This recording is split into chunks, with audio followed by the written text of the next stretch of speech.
This is the VOA Special English Economics Report. In June, leaders and top finance officials from the world's 20 biggest economies gathered in Toronto, Canada.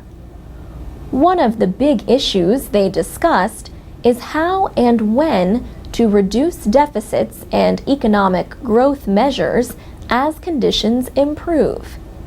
Chancellor Angela Merkel defended Germany's decision to cut spending by $100 billion over 4 years. But some experts say the world economy is still too weak for Europe's biggest country to reduce spending. Earlier this year, Germany was slow to react to the Greek debt crisis.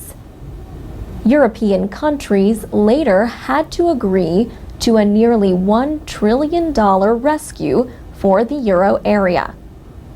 Other countries, including Britain, France, and Japan, have also announced cuts.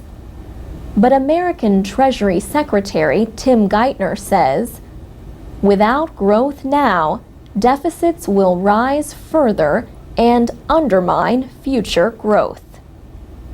Economists also point out that spending cuts alone do not solve the problems of countries with structural economic problems. G20 nations are also struggling with financial reform issues. These include new rules for risky financial products and closer supervision of banks. In June, Britain's finance minister announced a new tax on big banks. Germany and France are considering similar measures to pay for future financial problems. President Obama proposed the idea for the United States in January. But how many countries will join Britain is not clear.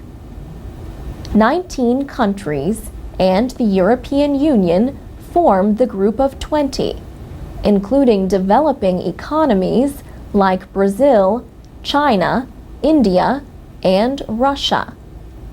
Economist Sebastian Mallaby at the Council on Foreign Relations says G20 nations should work together on financial reforms.